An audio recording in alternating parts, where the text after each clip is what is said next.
ನಮಸ್ಕಾರ. ನೀವು ನೋಡ್ತಾ ಇದ್ರ ಶ್ರೀ ಮಾರಿಕಾಂಬಾ ಡಿಜಿಟಲ್ ಟಿವಿ. ನಾನು ಶ್ವೇತಾ ಶೀಟ್. ಸಿರಸಿ ತಾಲೂಕಿನ ಯಕ್ಕಂಬಿ ಗ್ರಾಮದ ಏಕಾಂಬಿಕಾ ಮಹಾಸತಿ ದೇವಸ್ಥಾನದ ಜಾಗ ಹಾಗೂ ದೇವಸ್ಥಾನಕ್ಕೆ ಸಂಬಂಧಿಸಿದ ದಾರಿಗೆ ಕುರಿತ ವಿವಾದವು 28 ವರ್ಷಗಳ ಬಳಿಕ ಕಂದಾಯ ಇಲಾಖೆ ಸರ್ವೆ ನಡೆಸಿ ಫಾರೆಸ್ಟ್ ಇಲಾಖೆ ಅಗ್ಗಳ ಹೊಡೆಯುವ ಮೂಲಕ ದೇವಸ್ಥಾನ ಆಡಳಿತ ಮಂಡಳಿ ಹಾಗೂ ಖಾಸಗಿ ಕುಟುಂಬದ ಮಧ್ಯೆ ಇದ್ದ ಸಮಸ್ಯೆ ಬಗೆಹರಿದಂತಾಗಿದೆ. ಈ ಕುರಿತು ಒಂದು ರಿಪೋರ್ಟ್ ಇಲ್ಲಿದೆ. ಯಕ್ಕಂಬಿ ಗ್ರಾಮದ ಸರ್ವೆ ನಂಬರ್ 7ರಲ್ಲಿ ಖಾಸಗಿ ಕುಟುಂಬವೊಂದಕ್ಕೆ 1 ಎಕರೆ 20 ಗುಂಟೆ ಜಾಗವನ್ನು ಅರಣ್ಯ ಇಲಾಖೆ ಹಂಗಾಮಿ ಲಾಗುಣಿ ಮೂಲಕ ನೀಡಿತ್ತು. ಆದರೆ ಖಾಸಗಿ ಕುಟುಂಬದವರು ಸದರಿ ಜಾಗದಲ್ಲಿರುವ ದೇವಸ್ಥಾನವೂ ಕೂಡ ನಮ್ಮ ಜಾಗಕ್ಕೆ ಸೇರಿತು ಎಂದು ಯಾವುದೇ ರೀತಿಯ ಧಾರ್ಮಿಕ ಕಾರ್ಯಕ್ಕಾಗಲಿ ಅಥವಾ ದೇವಸ್ಥಾನಕ್ಕೆ ಸಾಗುವ ದಾರಿಯನ್ನಾಗಲಿ ಬಿಟ್ಟುಕೊಡಲಿಲ್ಲ.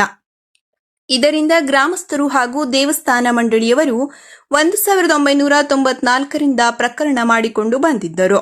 ಇತ್ತೀಚೆಗೆ 200ಕ್ಕೂ ಅಧಿಕ ಗ್ರಾಮಸ್ಥರು ಈ ಪ್ರಕರಣ ಕುರಿತು ಪ್ರತಿಭಟನೆ ನಡೆಸಿದ್ದರಿಂದ ಸ್ಥಳಕ್ಕೆ ಸಹಾಯಕ ಆಯುಕ್ತರಾದ ಕಾವ್ಯರಾಣಿ ಸೇರಿದಂತೆ ಅಧಿಕಾರಿಗಳು ಭೇಟಿ ನೀಡಿ ತಕ್ಷಣ ಸರ್ವೆ ಮಾಡುವಂತೆ ಆದೇಶ ನೀಡಿದ್ದರು.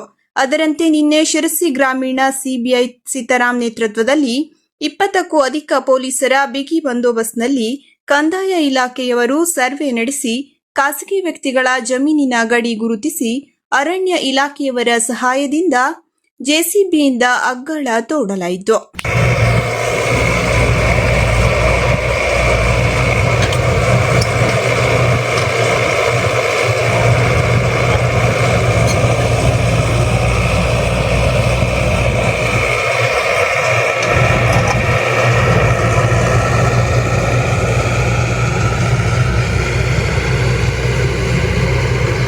ಅರಣ್ಯ ಇಲಾಖೆಯ ಬನವಾಸಿ ಆರ್ಎಫ್ಒ ಭವ್ಯ ನಾಯ್ಕ್ ಸೇರಿದಂತೆ ಕಂದಾಯ ಇಲಾಖೆಯ ಅಧಿಕಾರಿಗಳು, ಸ್ಥಳೀಯ ಜನಪ್ರತಿನಿಧಿಗಳು ಸ್ಥಳದಲ್ಲಿ ಹಾಜರಿದ್ದು ಗಡಿಗೆ ಬೇಲಿ ಹಾಕಲಾಯಿತು. ಇದರಿಂದ 28 ವರ್ಷಗಳ ಪ್ರಕರಣ ಇತ್ಯರ್ಥವಾಗಿದ್ದು, ಇದೇ ಬರುವ ದಿನಾಂಕ 28 ಮಂಗಳವಾರ ಮತ್ತು 29 ಬುಧವಾರ 2 ದಿನಗಳ ಕಾಲ ಏಕಾಂಬಿಕಾ ಮಹಾಸತಿ ದೇವಸ್ಥಾನದಲ್ಲಿ ಶ್ರೀದೇವಿಯ ಕ್ಷೇತ್ರ ಶುದ್ಧಿ ಕಾರ್ಯಕ್ರಮ ನಡೆಯಲಿದೆ.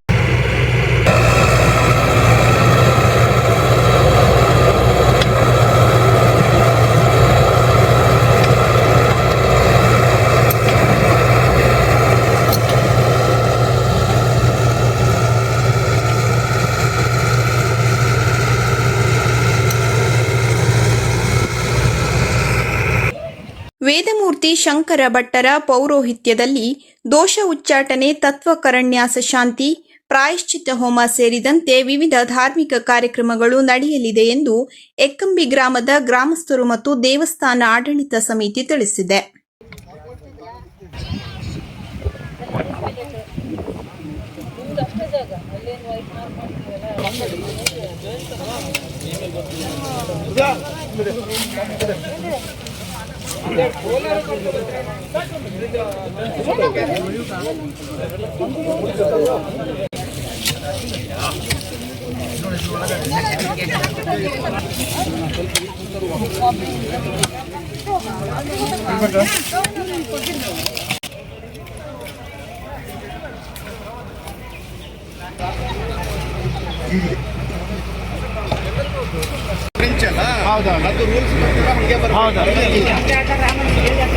ಹಾಕೋ ಬೇರೆ ಅಲ್ಲಿಗೆ ಬೇಡ